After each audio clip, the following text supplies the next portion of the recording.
This is Rock and Roll English. Real people, real English.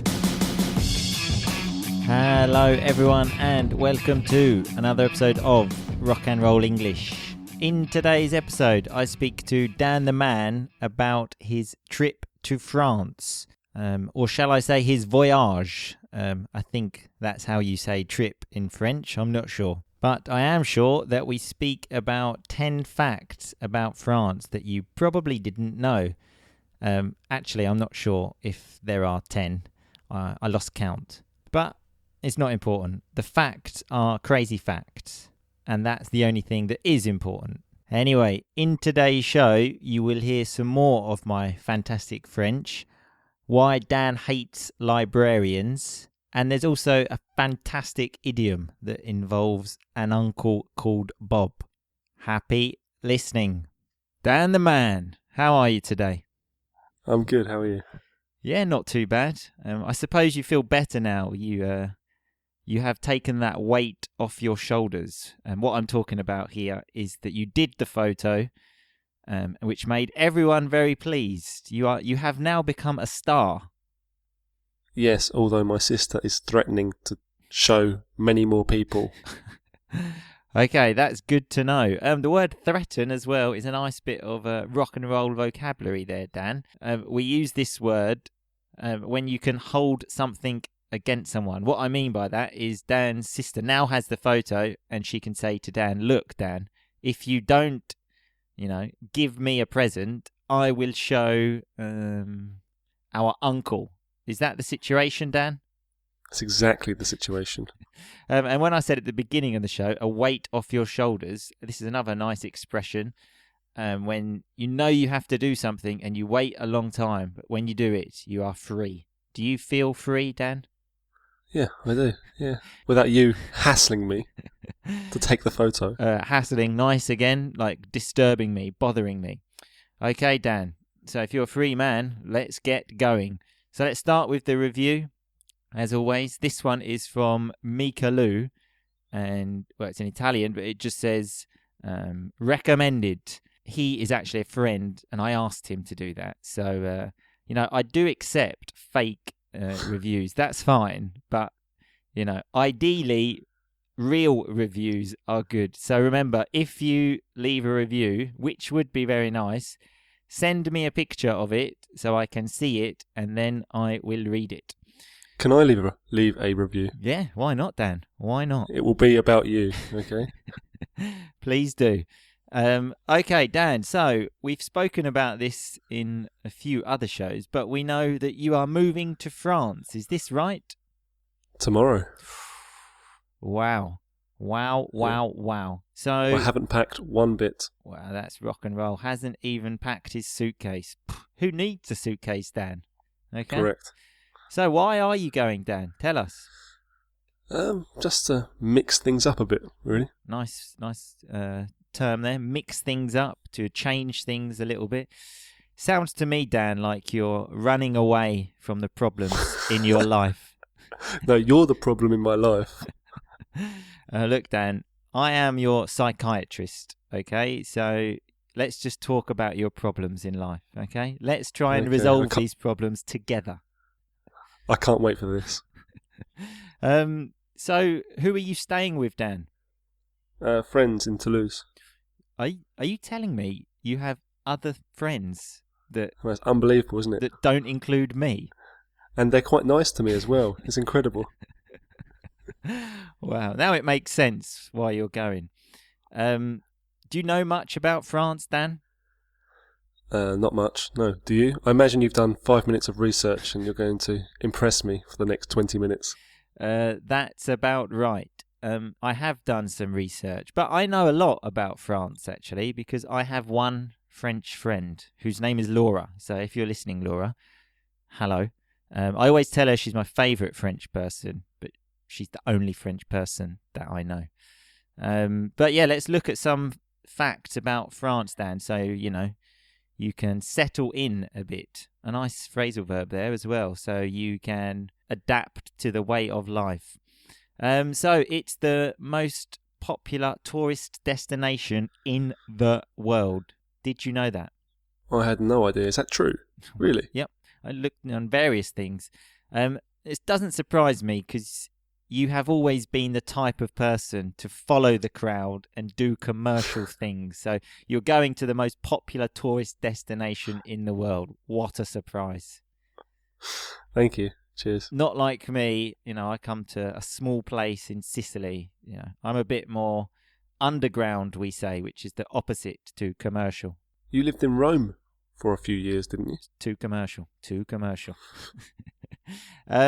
So I've got some other stuff here. There was a king called Louis, I don't know. Louis. The 21st, who was king of France for 20 minutes, apparently. Go on. I'm interested. You've got my attention. Yeah. I'm not sure why it was only 20 minutes. Oh, no, then after 20 minutes, he gave up the crown and said no. But apparently he shares this record with Prince Luís Filipe of Portugal, who became king and then died 20 minutes later. So, how did he die? They hung him. Hung there. The past of the verb hang, which is obviously to, kill someone by strangling them with a rope. I'm not sure how to describe it. Not a very nice thing to do. I don't know. Maybe he just got so excited of becoming king that he, had a heart attack. The pressure was too much for him. That would happen to you, wouldn't it? It nearly happened to me when I mentioned the story in the casino last week of when I won £250. I very nearly had a heart attack and died. So yeah, probably would happen to me, Dan. You're right, for once. Not that you would ever be made king. Well, I think I would. Okay, so France has the highest number of Nobel Prize winners, apparently. That is interesting. Do you think you will win a Nobel Prize? Do they give Nobel Prizes for putting potatoes in mouths? If they did, then I'd be in luck. That's true. Nice second conditional as well there, Dan. If they did, I'd be in luck. Yeah, you would. That would be super duper. How annoyed would you be if I did win a Nobel Prize for something? You'd be furious, wouldn't you? Nice. Oh, you are all over the second conditional today, Dan. I think the chances of that... this is why we use second conditional, because it's hypothetical situations. And this is an extremely hypothetical situation. So, in fact, I don't think I will even answer that, because it's so ridiculous that, it's just not going to happen. So French was the official language of English from 1066 to 1362. Yeah. How is your Francais? Non-existent at the moment. I thought you said that in a French accent for a minute. No, I've still got hay fever, so it might sound like I'm putting a French accent on. So hay fever is something I actually have as well, which is an allergy to pollen. Very exciting information. Thanks, Dan. You are just a picture of health. There's always something wrong with you. My French is pretty good, actually. Yeah? Yeah. Je m'appelle Martin. Do you know what that means? Of course I do, yeah. So apparently in France, there is a law which prohibits people, so it's like forbids people, stops people from calling their pigs Napoleon. So if you have a pig, Dan, you cannot call it Napoleon. Well, that's changed everything. I'm not going to France. Exactly. Good idea. You're a big fan of Napoleon, though, if I'm not mistaken. Is that correct? Well, I wouldn't say I'm a fan. I've read a book on him, yeah. In my world, Dan, that is a big fan. Okay? He's not actually French, though. Is he not? He was born in Corsica. Well, that's part of France. It wasn't at the time. It was part of Italy, or Genoa. Wow, Dan. First time ever you have an interesting fact for me. Double check it, just in case it's not right, but I'm pretty sure it is. Thanks, Dan. That's really impressive. Okay, so until World War II, France was on the same time zone as London. But then Germany forced them, made them, change it to like German time. Did you know that? That's nice. I didn't know that. No. I think Why didn't they change back? Well, exactly. Because now we have the hassle, like the difficulty, of changing our watches when we go to France. So It drives me crazy. Thanks to those Germans, I have to change my bloody watch. How often do you go to France? Not very often, but sometimes. I went there. And they're on the same time zone as you anyway, so you should be happy. I'm talking about when I go from England, Dan, okay? You know. How often does that happen? Almost never. Anyway, so obviously we know, well, the French are famous for eating snails, which is like a slug with a shell, which, you know, the famous thing that only the French really eat. Apparently they eat 30,000 tons a year of snails, but most of them don't come from France. They steal, I imagine they pay for snails from Eastern Europe. All right. And would you eat a snail? I think it would be very difficult. But it says the average French person eats 500 a year. That's a lot. Are you going to eat 500, Dan? I'm not going to eat one.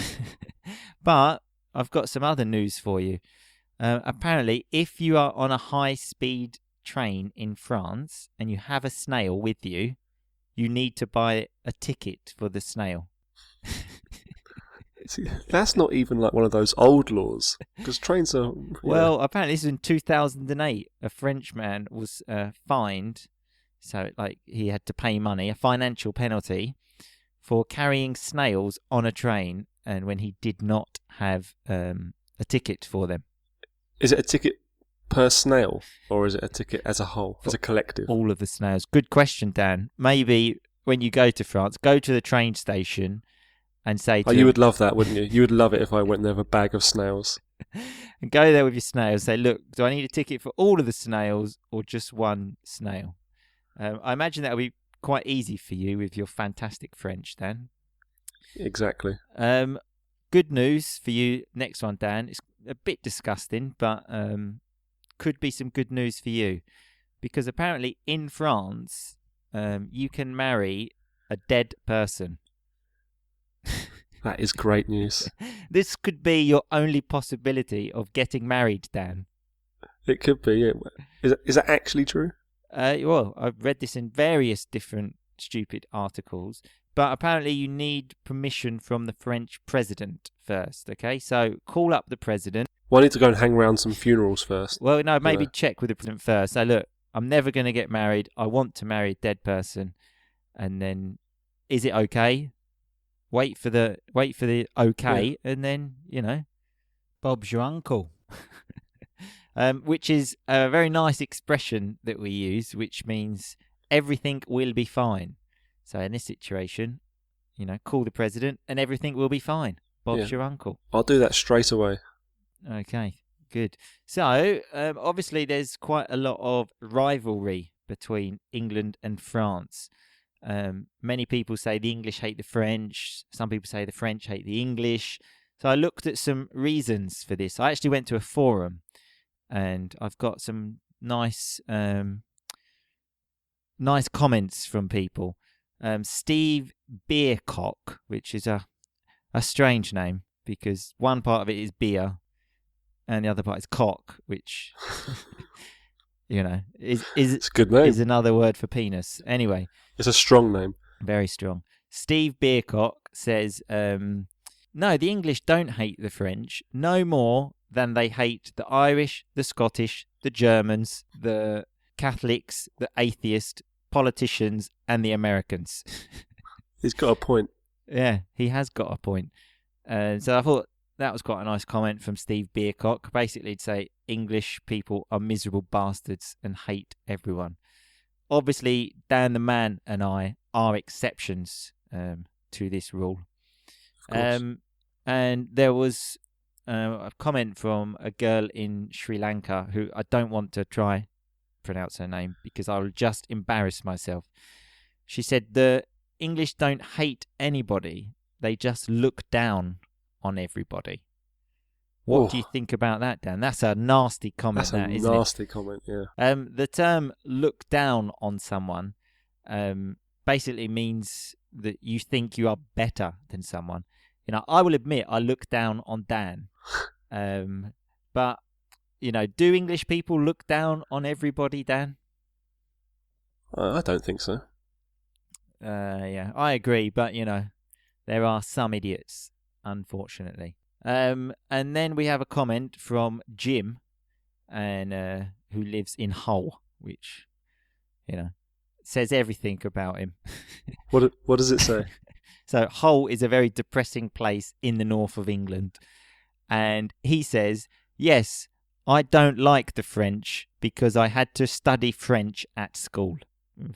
There you go. Thank you for your interesting comment to this discussion, Jim.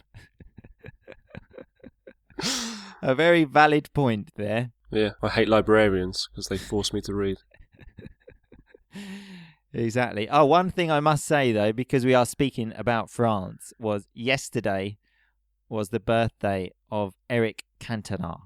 Okay? Oh, God. So, who was my favourite footballer when I was a child. So, happy birthday, Eric. Où are Cantona? Do we really have to use this show to give shout-outs to your childhood heroes? A shout-out there is a nice term we use to like mention people in a show. And in answer to your question, Dan, yes, we do have to use this show to mention or to give shout-outs to childhood heroes. I also have bad news for my friend Laura. I forgot about Cantona when I said that she was my favourite French person, so she's second. She's been demoted. Yeah, she has been demoted. Correct. Anyway, thanks for your time, Dan the man. Take care in France. We will speak to you soon. We will give you Monday off, actually. You can have, you know, some time to like settle in. Thank you. Giving me Monday off, you really love the idea that you're my boss, don't you? I am your boss. Yeah. Anyway, thanks very much, Dan, and we will see you soon. All right, see you next week. See you later. Okay, so that was Dan and me speaking about France and his trip. First thing to say is Dan definitely does work for me. Anyway, back by popular demand is the recap of the rock and roll vocabulary used during the episode. So, first we had it's a weight off your shoulders, which I said to Dan at the beginning. Every time there's something you don't want to do or something that's difficult to do and you finally do it, you say, it's a weight off my shoulders. Every time I finish a podcast, for example, I think, that's a weight off my shoulders for a few days. Only because it's difficult, not because I don't want to do it. We had the verb threaten, which from Dan's sister is threatening him about the picture. So to give you an example, if I threaten you, I could say, leave me a review or I will kill you. I'm not actually going to kill you if you don't leave me a review. But if you do leave me a review, that would be fantastic. And we had the verb hassle when Dan said, and now he feels free because I'm not hassling him to take the photo anymore. So remember, like bothering him, disturbing him, texting him every 5 minutes. That is when someone hassles you. And we had a very nice one of settle in, very often used when someone is moving to a new country or maybe a new job.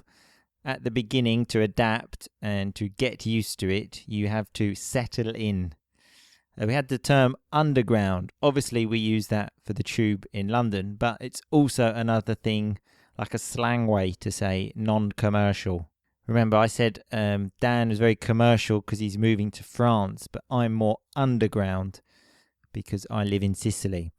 Dan mentioned hay fever, which is a very boring term, but could be useful, especially at this time of year. It's like an allergy people have to pollen. We had snails. I don't know how to describe a snail, really. But if you go to the website, there'll be a picture of a snail, and it's the thing that French people are famous for. I'm sure you know what I mean. A very nice phrasal verb was to look down on people. Remember, the woman said that English people look down on people, basically think they are better. Probably because you are in a higher position, so you look down at someone. I'm not sure. But the most rock and roll piece of vocabulary was Bob's your uncle. So that's Bob is your uncle, but we say Bob's your uncle, which, remember, is used to say everything is fine, but you cannot use it like, how are you today? Yeah, Bob's your uncle. No. We normally use it after a list of things, like exactly what I did in the show of, find a dead person, call the president, and Bob's your uncle. Everything will be fine.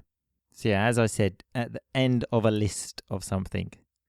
Shout out was another one, which is when you mention someone on a show. Today there were shout outs for Eric Cantona and my friend Laura. In order of my favourite French people, Cantona, then Laura. Dan also used a nice term, which was to mix things up. He said this when I asked him why he was moving to France. And he said, well, just to mix things up a little bit, which means just to change things.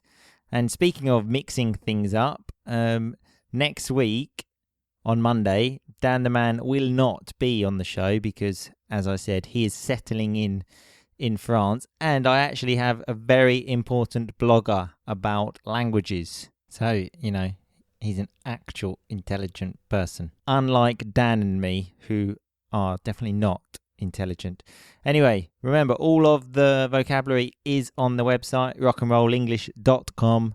And whilst you're there are instructions about how to leave me a review, because I don't really want to read any more fake ones. But yeah, have a good weekend, go crazy, and keep on rocking.